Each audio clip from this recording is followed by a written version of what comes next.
and welcome to what I expect to be a very short ceremony.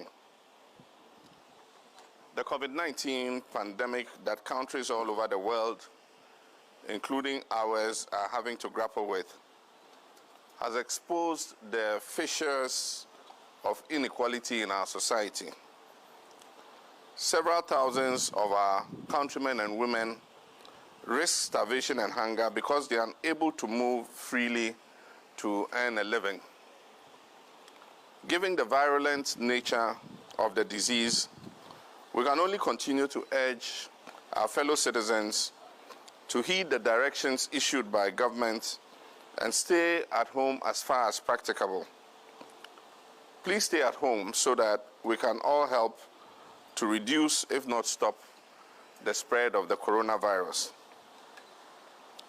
The situation faced by many breadwinners in homes across the areas affected by the partial lockdown and beyond is dire. Many are either unable to go about their income-generating activities or their workplaces have been shut as a result of the lockdown or the pandemic. Yesterday, Monday, I received a mail from a young school teacher in Adenta who lamented that she is suffering and starving because her school has closed down and her employers have still not paid them for the months of February and March. She's not alone in this situation. In many such cases, we have tried to lend support as far as our means would allow. Ladies and gentlemen, this is why I have welcomed the utilization of part of the Stabilization Fund to alleviate some of the unintended consequences of the lockdown occasioned by this pandemic. This includes the distribution of food to deprived communities within the affected areas. Organized efficiently, this is a welcome lifeline to many deprived households that face the grim prospects of starvation as a result of the fallout from the COVID-19 pandemic.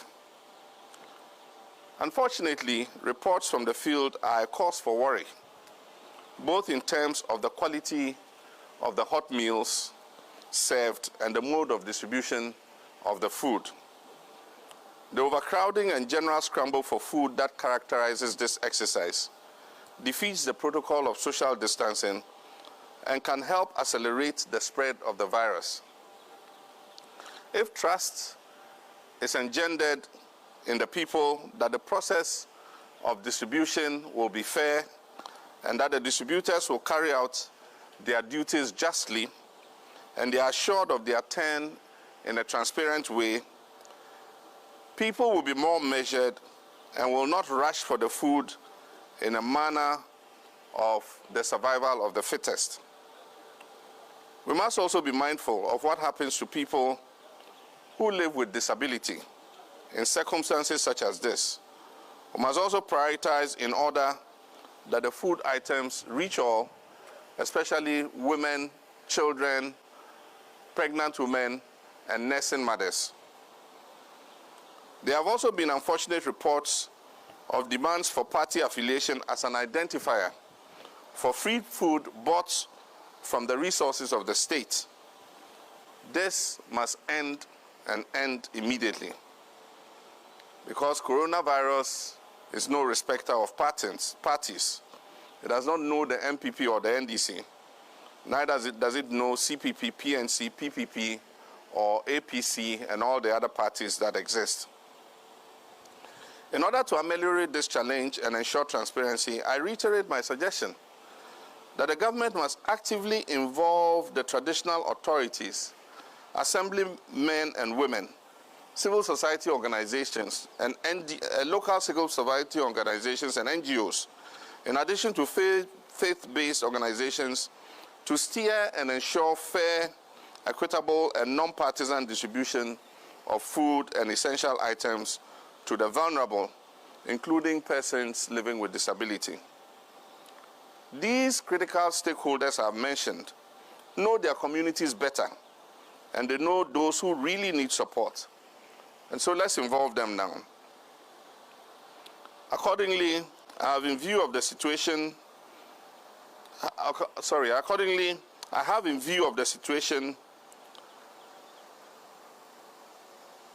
procured and will be making available food items to cater for a total of 20,000 households in the areas affected by the lockdown.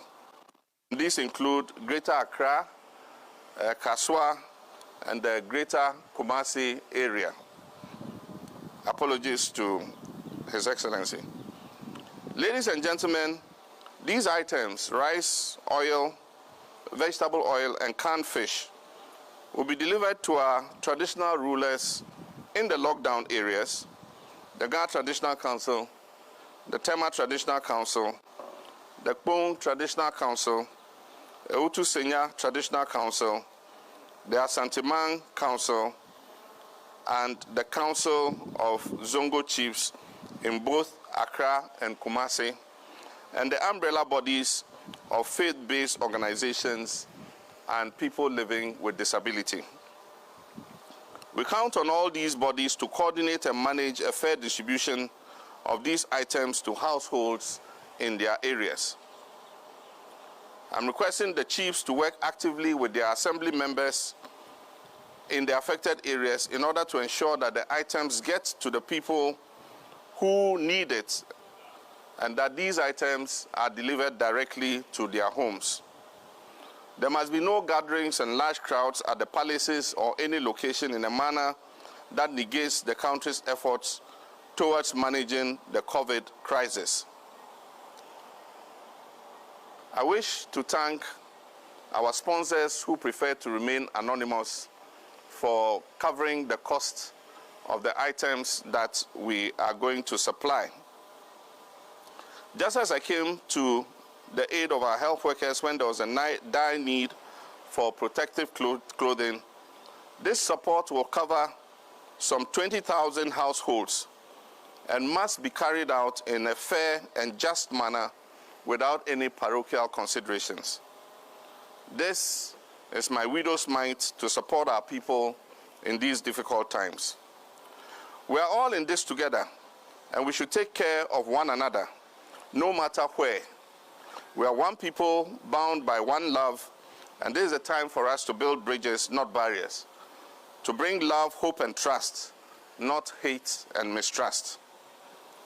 I wish on this note to reiterate my call for a broader participation of traditional leaders, heads of faith-based organizations, assemblymen and women, and local CSOs in the efforts at contact tracing, surveillance, and public education in respect of the COVID-19 disease.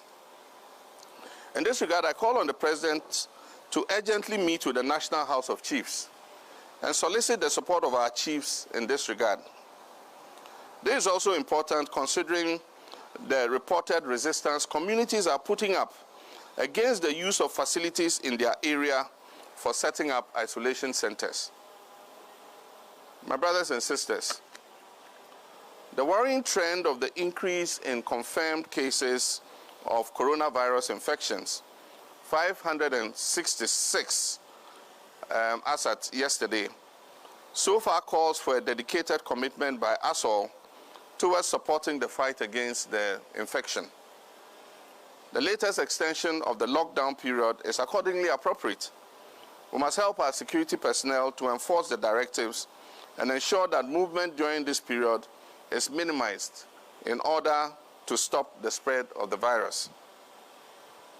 Considering the new cases being discovered, it is clear that we are entering a new phase where there is the beginning of a horizontal spread of the disease. This requires us to redouble our efforts in the battle against the pandemic. More testing centers need to be set up in order to shorten the waiting time for results.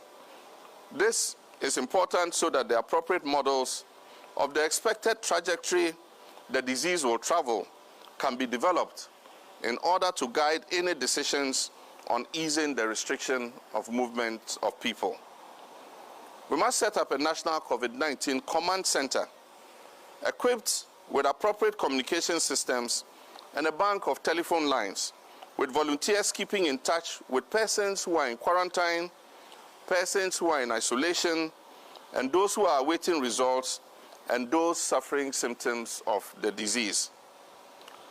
Contact tracing is very critical in this phase of the fight against coronavirus. Reports that persons engaged in contact tracing are threatening to cease work are worrisome. And so government should take steps to appropriately incentivize these people so that they can continue the crucial work that they are involved in. We must also watch out for the increasing stigma developing around this infection. There are reports that persons who have tested positive have fled their communities because of fear and ignorance about the disease. This development of flight of suspected cases can hinder the fight against the virus, especially in the light of the estimation of the Center for Disease Control that one infected person has the potential to infect as many as 500 other people. Public awareness needs to be stepped up. Messages must be developed in all major local languages, and these should be played extensively on all media of mass communication, public and private. Government can utilize a clause in the NCA Act that compels media, both public and private, to provide airtime to air messages such as this in times of emergency. This clause proved useful during the fight against Ebola and can come in handy again at this time. There are increasing reports of the benefits of wearing masks to prevent and slow the spread of the disease.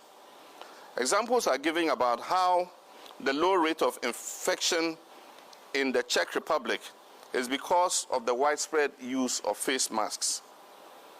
In an earlier suggestion, I advocated for local dressmakers and garment companies to be used to produce millions of reusable face masks for free distribution to the public. Persons entering public places or gatherings must be compelled to wear these masks.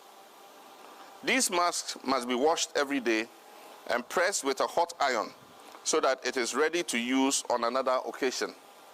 Surgical masks and other professional masks must be reserved for our health personnel. I acknowledge government's response to the call of the Ghanaian people to implement a raft of policy interventions which seek to reduce the unintended consequences of the pandemic on our people. In order for us, the people of Ghana, to realize the needed benefits from the subsidies on electricity tariffs announced, I urge the President to assure and fund the Electricity Company of Ghana and the power producers to enable them discharge their duties without interruptions due to inadequate funds to purchase fuel to produce power. In the face of significantly lower global prices for crude oil, I reiterate my call for a temporary reduction in LPG prices to enable households opt for its use in these difficult times when their incomes have dwindled due to the lockdown. It has also emerged that the definition of who a frontline health worker was not properly thought through by government when the President announced the motivation package. This issue is demoralizing and demotivating many a health worker, and I suggest that a discussion with the Ghana Medical Association and other professional health-related unions would achieve a consensus on how the incentive package can be utilized. The Ghana CD 80 million from the Stabilization Fund that has been budgeted for this purpose can be applied more fairly to maintain the morale and esprit de corps among our health workers in these crucial times. This might also be the time for government to employ more doctors and other health workers in waiting who have been idling at home, some for several years. This might become necessary as many health workers who suspect that they may have been exposed to the virus have begun to self-isolate in order not to further spread the disease.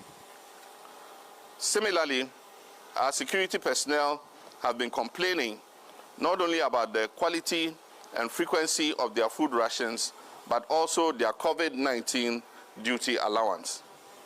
It is important for government to address this urgently in order to maintain the morale of the officers and men engaged in this important national exercise. Because just like health workers, they also risk their lives to interact with the public during this pandemic. It will be useful to also provide them with reusable face masks, gloves, and sanitizers for their own self-protection. At this point, government has not yet addressed the need to negotiate with the telcos for a reduction in their tariffs to benefit the millions spending longer hours online and making calls. As I speak, several students and pupils are having lectures and school lessons online because of the coronavirus disease. This has drastically increased their expenditure on internet usage to the extent that some can no longer cope. Indeed, there have been reports of several students who are unable to complete online lectures because their data ran out. Several people are also working from home. Due to these pressing needs, I wish to bring the issue of internet and voice services back as another priority on the agenda. I've already suggested that government can assure the telcos of a free 6-month extension of their licenses, some of which are set to be expiring soon. This value can be applied to cushion consumers during this 3-month period. Additionally, the telcos can also be compensated with funds from the Ghana Investment Fund for Electronic Communications, GIFEC, which already has the mandate to ensure universal access to telecommunications. Furthermore, the National Information Technology Agency, NITA, should leverage its robust broadband infrastructure, 4G cell sites, and optic fiber cables, a lot of which were deployed during my time, to meet the increased demand for wireless and fixed broadband services in these COVID-19 times. Also, the removal of the 50% increase in the Communication Service Tax, CST, will provide further relief for the many who are having to work or stay at home at this time. The issue of, even though water tariffs have been absorbed for the next 3 months, there have been loud complaints of interruptions in the supply of treated water through pipes or by water tankers. I urge the government to redouble its efforts in this sector in order to give meaning to the campaign for regular hand washing with soap and the running water. A further measure which will go a long way to cushion SMEs and individual Ghanaian families would be for the Bank of Ghana to open a dialogue with the banks and financial institutions to offer a 3-month moratorium on payment of debts to the banks by their borrowers. I understand one bank has already voluntarily announced such a concession. This will be helpful at a time many Ghanaian businesses are shut and breadwinners of families have had to stay at home and therefore cannot earn an income. It is also time to explore the role of alternative medicine and traditional remedies in the fight against the coronavirus. Some traditional medicines are known to boost the immune system and can help both in the prevention of people succumbing to the disease and also play a role as a palliative function in the management of persons suffering with COVID-19. It is predicted that this pandemic and disruption of global trade and economic activity will adversely affect the economies of developing countries. Ghana is no exception. The fast-track approval by the IMF of the highly concessional rapid credit facility is therefore timely and very welcome. This will help cushion the economy from the dangers of recession. Our economy has revealed from this COVID stress test that it is still fragile, and we need to be prudent in how we manage going forward. We must also be diligent in how we apply the 1 billion facility as the various tranches are released by the IMF. We face significant pressure on our local currency, declining domestic revenues, a slowdown in GDP growth, increase in deficits to GDP of between 8% to 9%, a ballooning debt which is projected to hit almost 70% by the end of the year. This scenario requires that we exercise strict prioritization in our borrowing and our expenditures. And this might be the right time for the President to consider trimming the bloated size of his government. At this critical time, the most crucial need of our health workers is the supply of PPEs. When I donated PPEs to the health facilities in the various regions, I advocated the need for government to urgently supply adequate PPEs to protect our health workers. I further requested that our national strategic medical stock should ensure that at all times such items as PPEs and other vital logistics are in place well in advance of future outbreaks. The initiative to have local manufacturing companies produce PPEs is welcome and must be speeded up. This can be done, and we must kickstart the effort more robustly now. Ladies and gentlemen, wherever you are listening from your homes, I wish to thank you for your time, and I wish to thank my media friends, cameramen, and other technical staff who have made it possible for me to reach out to you in your homes and your workplaces. Thank you, Weasel TV. Thank you, XYZ TV. Thank you, Joy News. Thank you, Power FM. And thank you, Volta One TV, for this live broadcast. May God bless our homeland, Ghana. Thank you. I also wish to thank the many members of the NDC and sympathizers and all the donors and sponsors. I want to thank them once more who contributed to make this support to 20,000 households possible. May God richly replenish you and bless you. We are not in normal times, but together we will win this fight. Akwenami, minda mofia moshi, mida ubia ase, na go de, alite maka.